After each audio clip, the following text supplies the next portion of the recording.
Hey everyone, a very good morning to all of you. मैं अपूर्वा सिंह और आप सभी का एक बार फिर से स्वागत है ऑनलाइन तैयारी पे। हम लोग कर रहे हैं डेली क्विज, जो कि अब आपको डेली मिलती है 10:30 AM। ठीक, आपको 10:30 AM यहाँ ऑनलाइन तैयारी पे आ जाना है। और आज की जो हमारी क्विज का पहला क्वेश्चन, जैसे कि हम लोग डिस्कस करते हैं, सबसे पहले मेंस का क्वेश्चन, प्रैक्टिस क्वेश्चन, जो कि आपको सेंड करना होता है IAS@onlinetayari.com पर। तो आज का हमारा क्वेश्चन ऑफ द डे है, व्हाट इज ई वेस्ट। ई कचरा क्या है और इसके स्वास्थ्य संबंधी खतरों के बारे में बताइए। Explain it's health hazards. और ये आंसर आपको लिखना है 250 वर्ड्स में। ये है हमारा आज का क्वेश्चन। आप लोग ईमेल आईडी नोट कर लीजिए, इस ईमेल आईडी पर आपको आंसर सेंड करने हैं। आगे बढ़ते हैं हमारे आज के क्वेश्चन की तरफ। तो हमारा डेली क्विज का पहला क्वेश्चन है, the government of India has set a target of 175 gigawatts renewable energy by the year 2022। ठीक है, in this context arrange the following renewable energy sources in the decreasing order. यहाँ पे term ध्यान रखिएगा, decreasing order of their specific targets. Small hydro power, solar power, biomass power या फिर wind power. Select the correct answer using the codes given below. Bharat सरकार ने वर्ष 2022 के अंत तक 175 गीगावाट्स क्षमता प्राप्त करने का लक्ष्य निर्धारित किया है रीन्यूएबल एनर्जी का, यानी कि नवीकरणीय ऊर्जा का।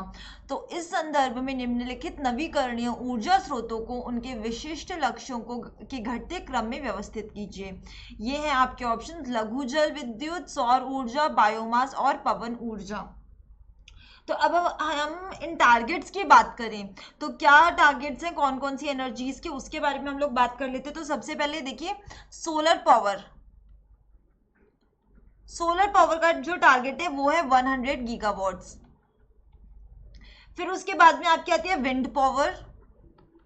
तो विंड पावर का जो हमारा टारगेट है वो है 60 गीगावाट्स। नेक्स्ट है बायोमास पावर,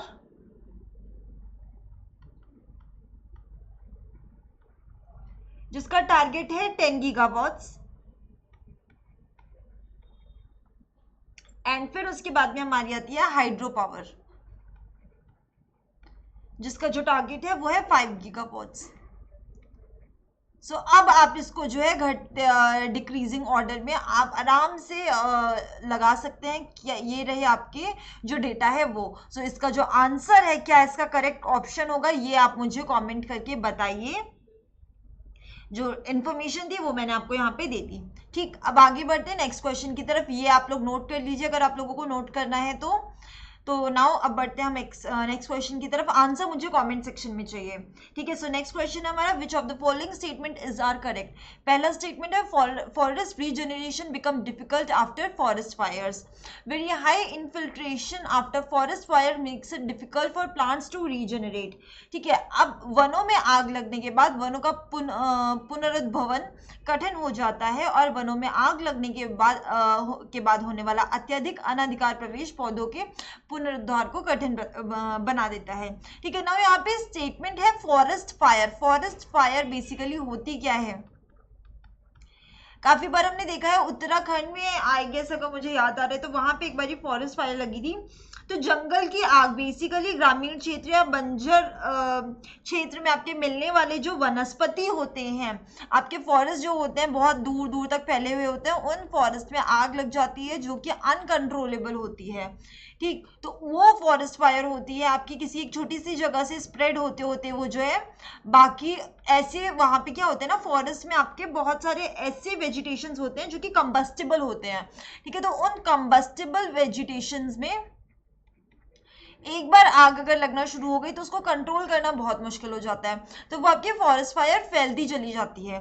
ठीक, अब यहाँ पे देखो फॉरेस्ट फायर क्लियर हो गया। अब इसमें पहला स्टेटमेंट है कि फॉरेस्ट रीजनरेशन डिफिकल्ट हो जाता है आपका फॉरेस्ट फायर्स के बाद में। तो ये स्टेटमेंट करेक्ट है, क्योंकि फॉरेस्ट फायर के बाद में क्या है, वहां पे एशेस हो जाते हैं, यानी कि राख बच जाती है। तो उसकी वजह से जो रीजनरेशन है आपके प्लांट्स का, वेजिटेशंस का, वो मुश्किल हो जाता है काफी ज्यादा। ठीक है, नाउ नेक्स्ट स्टेटमेंट जो है हमारा कि नेक्स्ट स्टेटमेंट है very high infiltration after forest fires makes it difficult for plants to regenerate. तो ये स्टेटमेंट भी हमारा करेक्ट है। तो इसका करेक्ट ऑप्शन है ऑप्शन नंबर 1 एंड 2। आगे बढ़ते हैं क्वेश्चन नंबर 3 की तरफ। Which of the following statement is are correct? Phytoplanktons are microscopic plant organisms that live in aquatic environment, only salty ones। दूसरा स्टेटमेंट है phytoplanktons are majorly single celled plants. And third statement है the pyramid of biomass, phytoplanktons will be at the bottom. ये जो question है, अगर आप लोग चाहें आपको इसको पढ़ना है तो आप एनसीईआरटी उठा सकते हैं क्लास 12 की बायोलॉजी, जिसमें एक पूरा का पूरा यूनिट है एनवायरमेंट साइंसेस का, तो उसमें से आप ये जो पूरा का पूरा कॉन्सेप्ट है उसको आप पढ़ सकते हैं। ठीक ना। पादप पलवक सूक्ष्म पादप जीव हैं जो जलीय वातावरण में केवल खारे पानी में रहते हैं। पादप पलवक मुख्यतः एक कोशिकीय पादप होते हैं और बायोमास के पिरामिड में पादप पलवक नितल पर होते हैं। अब इसमें से क्या इसका करेक्ट आंसर है? तो यहाँ पे ऑप्शन नंबर जो बी है, सिर्फ सेकंड स्टेटमेंट यहाँ पे करेक्ट है। क्यों? क्योंकि जो आपके फाइटोप्लैंक्टन्स होते हैं, ठीक है, इनके बारे में बात करें तो ये बहुत माइक्रोस्कोपिक प्लांट्स और एनिमल्स दोनों हो सकते हैं। ठीक है, माइक्रोस्कोपिक प्लांट्स और एनिमल्स,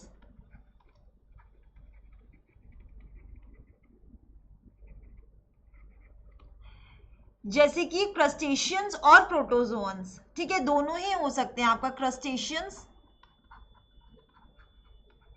उसके साथ साथ प्रोटोजोअन्स,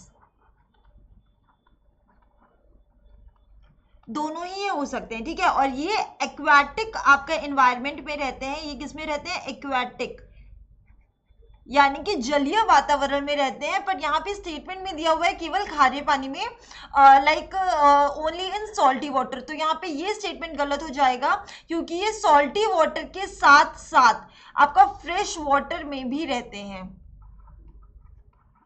फ्रेश वाटर में भी पाए जाते हैं। ठीक है, तो यहाँ पे ये स्टेटमेंट जो हमारा पहला स्टेटमेंट गलत हो जाता है। दूसरा स्टेटमेंट है कि ये मेजरली सिंगल सेल्ड प्लांट्स होते हैं। तो yes, they are majorly single celled plants. Basically plants किस तरीके से कि इनमें क्लोरोफिल होता है जो कि सनलाइट को कैप्चर करता है, और कभी कभी इनका जो बायोमास है ना, वो बायोमास टोटल जितने लैंड पर प्लांट्स है उनसे भी ज्यादा हो जाता है। तो यहाँ पे जो बात करें तो यहाँ पे बोला गया है कि phytoplanktons will be at bottom. ठीक है, तो बट ये बॉटम पर नहीं, इनका बायोमास ज्यादा होता है, इसलिए हमेशा टॉप पर पाए जाएंगे। ठीक है, most of the time they are at the top of the pyramid.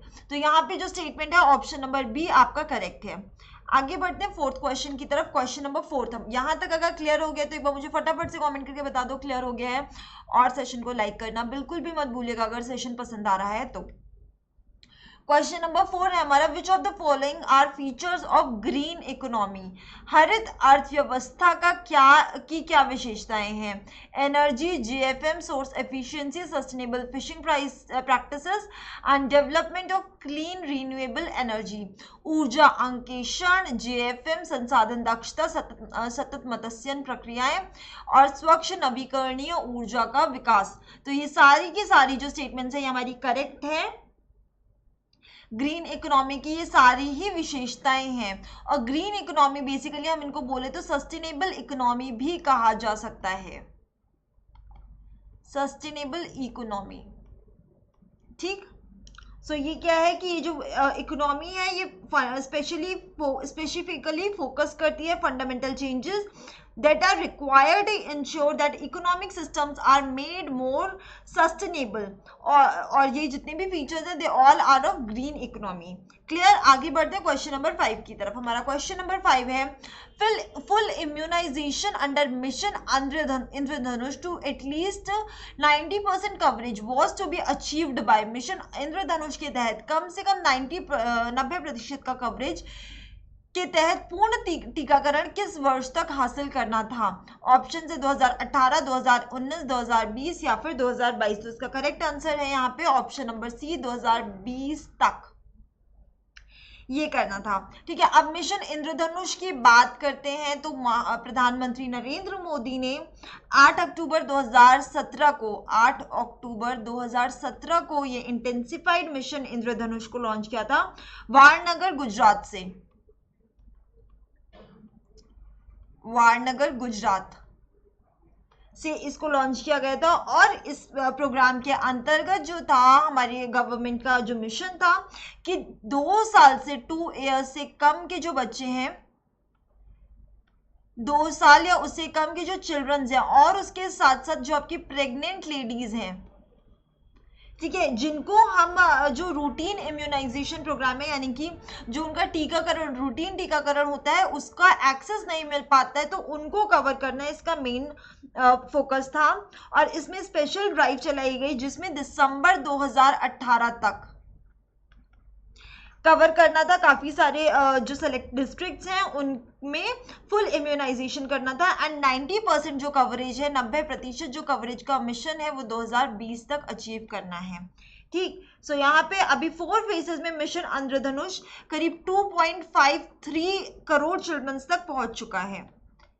तो ये था मिशन इंद्रधनुष के बारे में। आई होप आप लोगों को सेशन पसंद आया होगा। ये that's all in today session पसंद आया है तो लाइक ज़रूर कर दीजिएगा। और इसी तरीके के आपको और टेस्ट चाहिए एंड उसके साथ साथ देखिए करंट अफेयर्स, जो लेटेस्ट करंट अफेयर्स है स्पेशली फॉर यूपीएससी एग्ज़ाम 2019, वो अवेलेबल है हमारे तैयारी प्लस पर। तो उसको प्रैक्टिस करना बिल्कुल भी मत भूलिए। बहुत ही जल्दी उसे एक स्पेशल वीडियो जिसमें सिर्फ वही करंट अफेयर्स डिस्कस करेंगे, उसके क्वेश्चंस, वो वीडियो मैं स्टार्ट करूंगी। सो यहाँ पे अभी आप लोगों को और क्वेश्चंस को प्रैक्टिस करना हो तो बिल्कुल टेस्ट अटेम्प्ट करना मत भूलिए। लिंक आपको नीचे डिस्क्रिप्शन बॉक्स में मिल जाएगा।